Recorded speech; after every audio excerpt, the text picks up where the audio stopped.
Asambleísta Guillermina Cruz.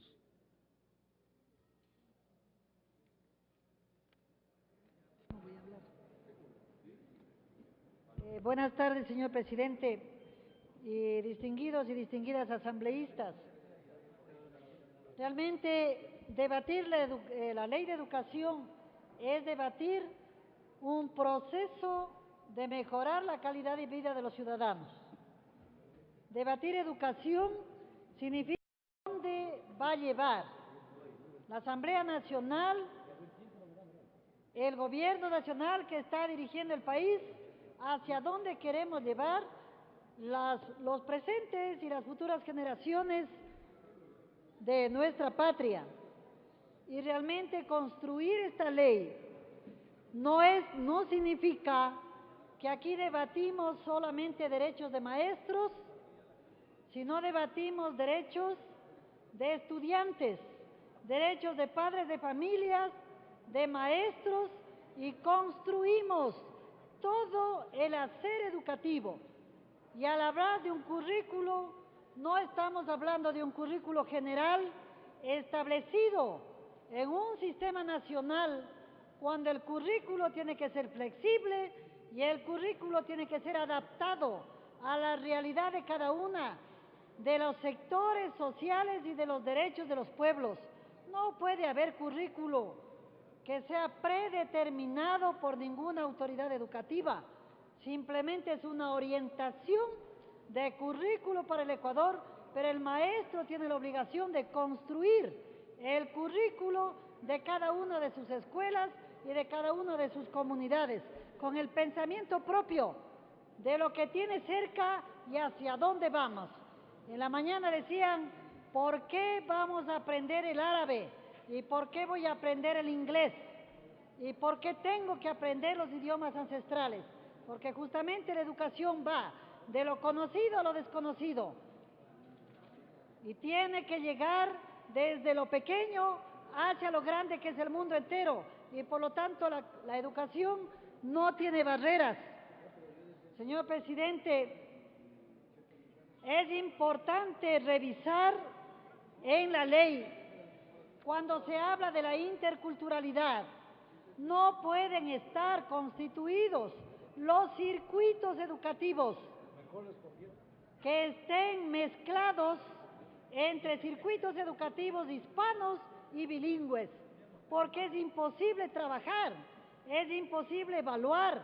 Tiene que haber circuitos educativos bilingües, interculturales, y tiene que haber circuitos educativos hispanos, y en la ley se está mezclando. No puede haber un proceso de evaluación, de seguimiento y de tratamiento real de lo que significa cada uno de los dos sistemas de educación existentes en el Ecuador. Desde luego que debe llevarse a cabo la Subsecretaría de Educación Intercultural Bilingüe, con independencia administrativa, técnica, financiera, sin por eso decir que no debe estar regentado por el máximo organismo de educación, que significa el Ministerio de Educación, porque la educación es una sola, el sistema se divide, pero la educación no. La educación es una sola y el Ministerio de Educación es el rector de la educación pública, sea hispana o sea bilingüe, pero debe tener autonomía para que dirijan realmente un proceso de transformación, sin por eso dejar a un lado los pueblos ancestrales a estar convertidos en que simplemente tenemos que llamar las comunas, tenemos que llamar a los pueblos ancestrales, y que no miremos hacia dónde quiere llegar el hombre y la mujer ecuatoriana, que son de las comunidades rurales. Y como decía un compañero Saraguro, nosotros queremos mirar el mundo de diferente manera, y que no nos suman simplemente en decirnos solo aprende el quichua. Tienen que aprender también el idioma materno del pueblo ecuatoriano, que es el español, porque así es cómo nos vamos a entender, y nosotros deberíamos todos aprender el quichua como un modelo específico de los ecuatorianos para entendernos la sociedad ecuatoriana. ¿Cómo vamos a dejar de lado procesos construidos por espacios grandes de tiempo y por espacios de lucha en educación ecuatoriana. ¿Cómo queremos dejar de lado un grupo especializado? Y son dos grupos especializados. En este caso, la supervisión educativa, que el Estado ecuatoriano lo ha especializado mediante cursos y un supervisor no asciende de categoría, sino tiene curso especializado en supervisión educativa. ¿Y cómo queremos formar nuevos supervisores para que vayan a regentar educación si tenemos cientos de maestros, supervisores especializados en el sistema educativo y les dejamos como simples auditores? El supervisor tiene que velar el proceso de enseñanza-aprendizaje en la educación. Y está bien la observación de mi compañera Yoconda, cuando en la ley se dice que aprenda. No hay aprendizaje, nadie enseña a nadie, es un interaprendizaje entre el maestro y el alumno, porque si el alumno es investigativo, le enseña al maestro, por lo tanto nadie enseña a nadie, y por lo tanto yo creo que debe construirse, y es simplemente decir supervisión de derechos educativos y supervisores auditores, porque es un proceso de toda una vida y no podemos dejar grupos humanos construidos fuera de un derecho legal de una ley. ¿Cómo podemos hablar cuando existe un grupo humano en las direcciones provinciales de educación? ¿Qué pasarán a ser otros centros educativos? ¿Qué pasarán a ser, no sé, si lo zonal, los circuitos, parte de los circuitos, parte de los distritos, las direcciones de educación? Cuando en la ley del servidor público, ojo, en la ley del servidor público, en la transitoria 26ª, dicen, los técnicos docentes en educación serán regentados por esta ley. ¿Cómo? ¿De qué manera?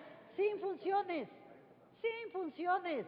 Los técnicos docentes de las direcciones de educación han ingresado como los supervisores con concurso de méritos y oposición y le ponen, serán determinados por esta ley. Eso significa que están dejando fuera de los derechos y sin estabilidad laboral. Y en la ley de educación general también le hacen constar, en la 25ª, le hacen constar, los técnicos docentes serán distribuidos administrativamente, técnicamente o de manera docente. Entonces tenemos que tomar en cuenta que hay una, no sé, implica ya un derecho. ¿En cuál ley quedan los técnicos docentes? ¿Queda en la ley de educación general o queda en la ley del servidor público que ya se aprobó? Pero tenemos que revisarlo, ese articulado, con el compañero presidente de la mesa. Desde luego, felicito al compañero Rodríguez cuando dice, esa tabla de jubilación no va a ser reformada. Qué bueno que se reforme, porque tenemos que ser coherentes en las leyes. Y qué bueno que esa tabla se reforme para que tenga coherencia lo que significa el derecho del maestro ecuatoriano. Y qué bueno que el compañero Vilema haya dicho que los servidores públicos tienen $36.000 de jubilación y que el maestro ecuatoriano tiene derecho a eso. También solicito, señor presidente, compañeros asambleístas, de que, habiéndose ubicado un artículo que dice el bono por ubicación geográfica para lugares de difícil acceso, no se pone, señor presidente, el monto de en qué porcentaje. Y solicito, por favor, se ubique en ese mismo bono que están poniendo, que se ubique, porque son de difícil acceso las provincias fronterizas y amazónicas, señor presidente. Eso se llama difícil acceso. Son dos palabras y tiene que existir el monto, porque no podemos permitir, usted dijo, señor presidente, en casa de herreros, cuchillo de palo. Los asambleístas hacemos la ley y le dejamos que el ministro ubique el porcentaje. El legislador tiene que legislar para que el ministro lo ejecute. Y por lo tanto aquí tiene que darse el monto presupuestario. Gracias, señor presidente. Desde luego hay otras observaciones que haré llegar por escrito. Aquí el tiempo es muy corto. Gracias por cederme la palabra.